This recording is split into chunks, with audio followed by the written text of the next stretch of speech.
So there's no deal until there's a deal. In Alaska, Trump promised a ceasefire, but left empty-handed. No deal, no breakthrough, just hints of land swaps and prisoner exchanges. Putin walked away with red carpet legitimacy, Trump with only optimism. The war grinds on, leaving Ukraine caught between battlefield losses and backroom bargaining.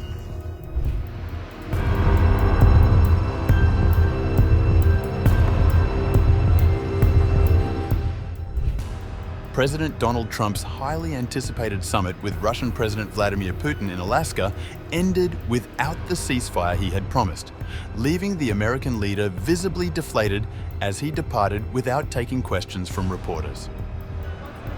The meeting, billed as a potential breakthrough in ending the Ukraine war, concluded with Trump's admission that fundamental disagreements remain unresolved. There's no deal until there's a deal. We had an extremely productive meeting and many points were agreed to. There are just a very few that are left. Some are not that significant. One is probably the most significant, but we have a very good chance of getting there. We didn't get there, but we have a very good chance of getting there. Immediately after the inconclusive talks, Trump sat down for a pre-decided interview with Fox News before boarding Air Force One, where he attempted to frame the summit as progress while placing responsibility for any future deal squarely on Ukrainian President Zelensky. We spoke right after that. We spoke very sincerely. I think he wants to see it done. I want to see if we can get it done. You know, it's not a done deal at all. They're going to set up a meeting now between President Zelensky and President Putin and myself, I guess. You know, I didn't ask you about it. Not that I want to be there, but I want to make sure it gets done. And we agreed on a lot of points. I mean, a lot of points were agreed on. But there's not that much. There's, you know, one or two pretty significant items, but I think they can be reached. Now it's really up to President Zelensky to get it done. And I would also say the European nations, they have to get involved a little bit. When pressed about his assessment of the Putin meeting, Trump was effusive in his praise. Asked to grade the encounter, he responded, "It was a 10 out of 10. We got along great." When the Fox host predicted there would be some land swaps and more Russian territory, with Ukraine receiving security measures that won't be NATO-related, Trump confirmed, well, I think those are points that we negotiated, and those are points that we largely have agreed on, actually. I think we're pretty close to a deal. Now, look, Ukraine has to agree to it. Maybe they'll say no. Despite the lack of concrete agreements, Trump maintained optimism about future negotiations. I say 50-50 because so many things can happen. But I think President Putin wants to solve the problem. He also backed away from earlier threats of sanctions, stating, well, because of what happened today, I think I don't have to think about that. Now, I may have to think about it in 2 weeks or 3 weeks or something, but we don't have to think about that right now. I think the meeting went very well. It's a historic day. Trump also said that he doesn't want to disclose what disagreement he had with Putin publicly. No, I'd rather not. I guess somebody's going to go public with it. They'll figure it out. But no, I don't want to do that. I want to see if we can get it done. You know, it's not a done deal at all, and Ukraine has to agree. I mean, President Zelensky has to agree. The American president had traveled to Alaska with high expectations, telling reporters earlier that morning he wanted to announce a ceasefire and wouldn't be happy without one.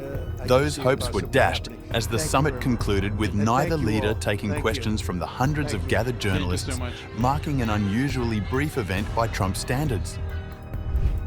Meanwhile, Putin, appearing more composed than his American counterpart, suggested the ball was now in Ukraine's court. I would like to hope that the understanding we have reached will allow us to get closer to this goal and open the way to peace in Ukraine. We hope that Kyiv and the European capitals will perceive all of this in a constructive manner and will not create any obstacles or attempt to disrupt the emerging progress through provocations or behind-the-scenes intrigues.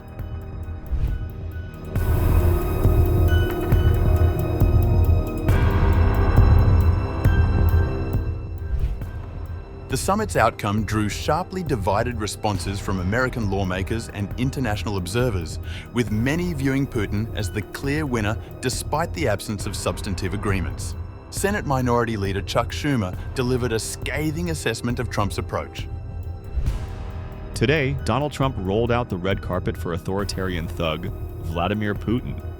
Instead of standing with Ukraine and our allies, Trump stood shoulder to shoulder with an autocrat that has terrorized the Ukrainian people and the globe for years.